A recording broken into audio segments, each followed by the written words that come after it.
ओम श्री परमात्मने नमः। यथार्थ गीता नवम अध्याय श्लोक 17 और 18।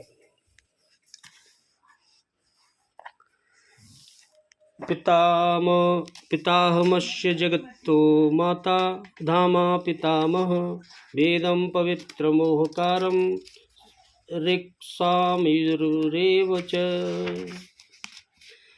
गतिर्भर्ता प्रभु साक्षी निवास शरणं सुहृदय प्रभवं प्रलयं स्थानं निदानं बीजमव्ययम्। ध्यान से सुनना। भगवान योगेश्वर श्री कृष्ण बोले, हे अर्जुन, इस संपूर्ण जगत का धाता अर्थात धारण करने वाला एवं कर्मों के फलों को देने वाला और पिता माता पितामह जानने योग्य और पवित्र ओमकार तथा ऋग्वेद सामवेद और यजुर्वेद में भी मैं ही हूँ। भगवान बोले, सब कुछ मैं ही हूँ। भगवान ने कहा। और प्राप्त होने योग्य परम धाम, जो प्राप्त होने योग्य है वो परम धाम है, वो भरण पोषण करने वाला, सबका स्वामी, शुभाशुभ का देखने वाला, सबका वास स्थान, शरण लेने योग्य, प्रत्युपकार न चाहकर हित करने वाला, सबकी उत्पत्ति प्रलय का हेतु, स्थिति का आधार, निधान और अविनाशी कारण भी मैं हूँ। भगवान ने कहा। जी बहुत अंदर की गूढ़ बात भगवान ने बताई। अर्जुन, मैं ही संपूर्ण जगत का धाता अर्थात धारण करने वाला पिता हूँ, अर्थात पालन करने वाला यानी माता अर्थात उत्पन्न करने वाला पितामह है, अर्थात मूल उद्गम मैं हूँ। सब मुझसे ही उत्पन्न होते हैं, जिसमें सभी प्रवेश पाते हैं और जानने योग्य पवित्र ओमकार, अहम आकारेति ओमकार, वह परमात्मा मेरे स्वरूप में है। सोहम तत्त्वमसि इत्यादि एक दूसरे के पर्याय हैं। ऐसा जानने योग्य स्वरूप मैं ही हूँ। और ऋक् अर्थात संपूर्ण प्रार्थना, शाम अर्थात समत्व दिलाने वाली प्रक्रिया, यज अर्थात यजन की विधि विशेष भी मैं ही हूँ। योग अनुष्ठान के उक्त तीनों आवश्यक अंग मुझसे होते हैं। भगवान बोले। और हे अर्जुन, गति अर्थात प्राप्त होने योग्य परम गति, भरता यानी भरण पोषण करने वाला, सबका स्वामी मैं हूँ। और साक्षी अर्थात दृष्टा रूप में स्थित, सबको जानने वाला, सबका वास स्थान, शरण लेने योग्य, आकरण, प्रेमी, मित्र, उत्पत्ति और प्रलय अर्थात शुभाशुभ संस्कारों का विलय तथा अविनाशी कारण में ही हूँ। भगवान ने कहा। अर्थात अंत में जिनमें प्रवेश मिलता है वे सारी विभूतियां मैं ही हूँ। भगवान ने कहा, सब कुछ मैं हूँ। अश्य विशेषण के सहित जगत पद किसका वाचक तथा भगवान उसके पिता माता दाता और पितामह कैसे हैं? सुनिए ध्यान से। यह जगत पद चराचर प्राणियों के सहित समस्त विश्व का वाचक है। यह समस्त विश्व भगवान से ही उत्पन्न हुआ है। भगवान ही इसके महाकारण हैं। इसीलिए भगवान ने अपने को इसका पिता माता कहा है। भगवान अपने एक अंश में इस समस्त जगत को धारण किए हुए हैं एवं वे ही सब प्रकार के कर्म फलों का यथा योग्य विधान करते हैं। भगवान ही किसको क्या देना है, इसीलिए उन्होंने अपने को इसका धाता कहा। और जिन ब्रह्मा आदि प्रजापतियों से सृष्टि की रचना होती है उनको भी उत्पन्न करने वाले भगवान ही हैं, ब्रह्मा विष्णु महेश को भी। इसीलिए उन्होंने अपने को इसका पितामह बतलाया है। वेदम पद किसका वाचक है और यहाँ भगवान का अपने वेद कहने का क्या अभिप्राय है?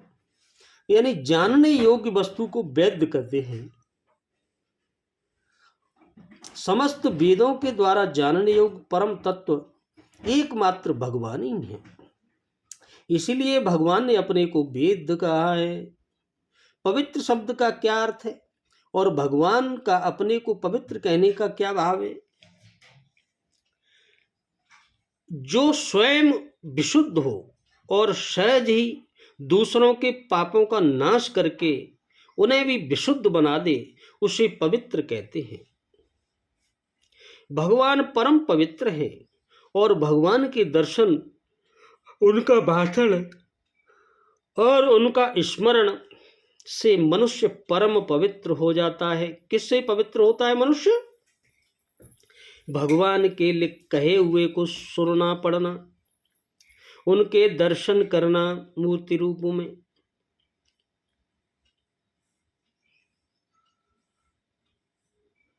भगवान परम पवित्र है और भगवान के दर्शन, भाषण और स्मरण से मनुष्य परम पवित्र हो जाता है। इसके अतिरिक्त जगत में जप, तप, व्रत, तीर्थ आदि जितने भी पवित्र करने वाले पदार्थ हैं, वे सब भगवान के ही स्वरूप हैं। भगवान बोले, तथा उनमें जो पवित्र है, पवित्र करने की जो शक्ति है वह भी भगवान ही है। यही भाव दिखलाने के लिए भगवान ने अपने को पवित्र कहा है। ओमकार किसे कहते हैं और यहाँ भगवान अपने को ओमकार क्यों बतलाया? सुनिए। जो ओम शब्द का भगवान का नाम है, ओम भगवान का ही नाम है, जो मुख्य शक्ति है उसी का नाम है। इसी को प्रणव भी कहते हैं। 8वें अध्याय के 13वें श्लोक में इसे ब्रह्म बतलाया है तथा इसी को उच्चारण करने के लिए कहा गया है। यहाँ नाम तथा नामी का अभेद प्रतिपादन करने के लिए ही भगवान ने अपने को ओमकार बतलाया है।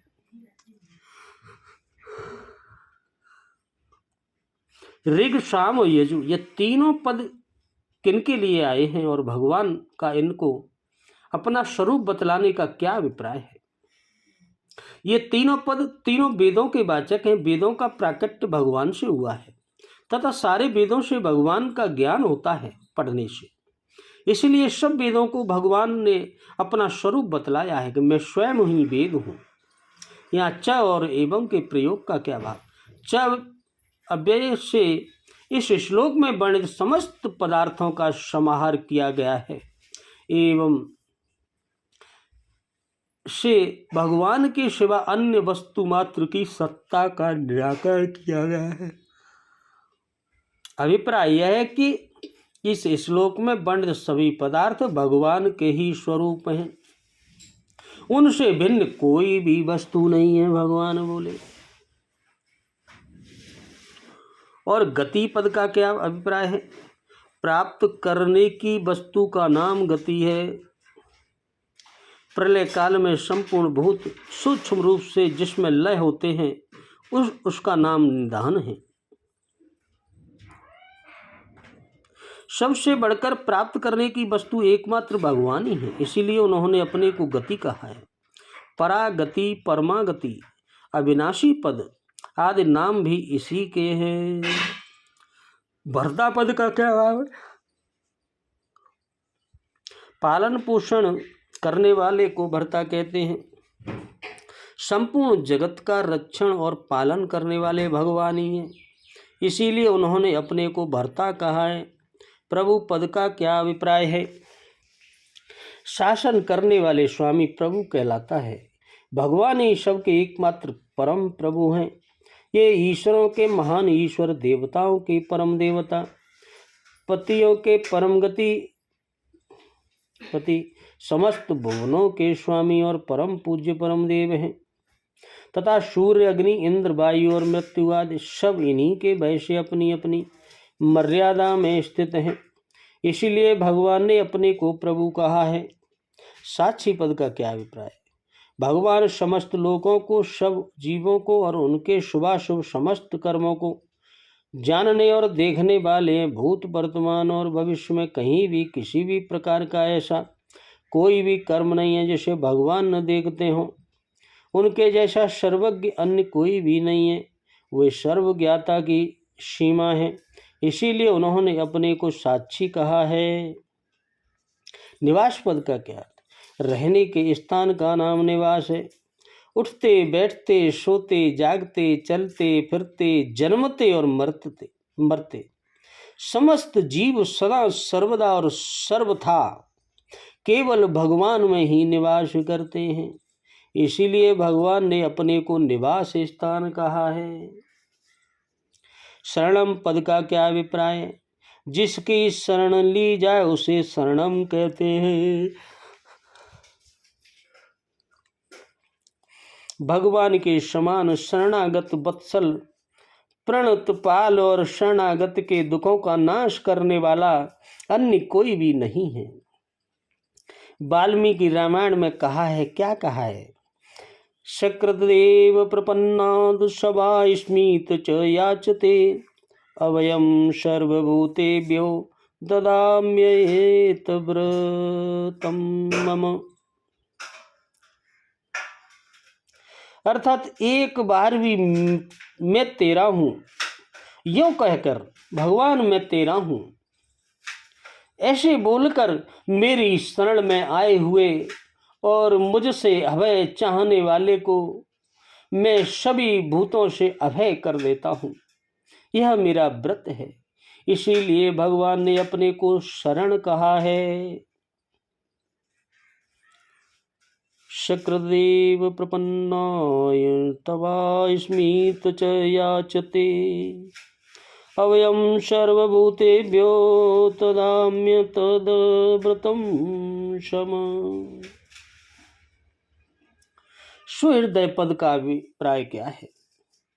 प्रत्युपकार न चाहकर बिना ही किसी कारण के स्वाभाविक ही हित चाहने एवं हित करने वाले दयालु और प्रेमी पुरुष को सुहृदय कहते हैं। भगवान समस्त प्राणियों के बिना ही कारण उपकार करने वाले परम हितैषी और सबके साथ अतिशय प्रेम करने वाले परम बंधु हैं। इसीलिए उन्होंने अपने को सुहृदय कहा है। 5वें अध्याय के अंत में श्री भगवान कहा है कि मुझे समस्त प्राणियों का सुहृदय जानकर मनुष्य परम शांति को प्राप्त होता है। प्रभव प्रलय और स्थानम, ये पद क्या है? इसका क्या भाव है? समस्त जगत की उत्पत्ति के कारण को प्रभव, स्थिति के आधार को स्थान और प्रलय के कारण को प्रलय कहते हैं। इस संपूर्ण जगत की उत्पत्ति स्थिति और प्रलय भगवान के ही संकल्प मात्र से होते हैं। इसीलिए उन्होंने अपने को प्रभव प्रलय और स्थान कहा। विधानम पद का क्या अभिप्राय है? जिसमें कोई वस्तु बहुत दिनों के लिए रखी जाती है उसे निदान कहते हैं। महाप्रलय में समस्त प्राणियों के सहित अव्यक्त प्रकृति भगवान के ही किसी एक अंश में धरोहर की भांति बहुत समय तक अक्रिय अवस्था में स्थित रहती है। इसलिए भगवान ने अपने को निदान कहा है। अव्यम विशेषण सहित बीजम पद का क्या भाव है? जिसका कभी नाश न उसे अव्यम कहते हैं। भगवान समस्त चराचर भूत प्राणियों के अविनाशी कारण हैं। सबकी उत्पत्ति उन्हीं से होती है। वे ही सबके परम आधार हैं। इसी से उनको अव्यय बीज कहा है। 7वें अध्याय के 10वें श्लोक में उन्होंने सनातन बीज और 10वें अध्याय के 39वें श्लोक में सब भूतों का बीज भगवान ने बतलाया गया। इस श्लोक में भगवान ने एक बार भी अहम पद का प्रयोग नहीं किया। इसका क्या कारण है? अन्य श्लोकों में आए हुए कृत, यज्ञ, स्वधा, औषध, मंत्र, घृत, ऋक, यजु आदि बहुत से शब्द ऐसे हैं जो स्वभावत ही भगवान से भिन्न वस्तुओं के वाचक हैं। अतएव उन वस्तुओं को अपना रूप बतलाने के लिए भगवान ने उनके साथ अहम पद का प्रयोग किया है। परंतु इस श्लोक में जितने भी शब्द आए हैं सब के सब भगवान के विशेषण हैं। इसके अतिरिक्त पिछले श्लोक में आए हुए अहम के साथ इस श्लोक का अन्वय होता है। इसीलिए इसमें अहम पद के प्रयोग की आवश्यकता नहीं है। बोलो राधे राधे, जय जय श्री कृष्ण।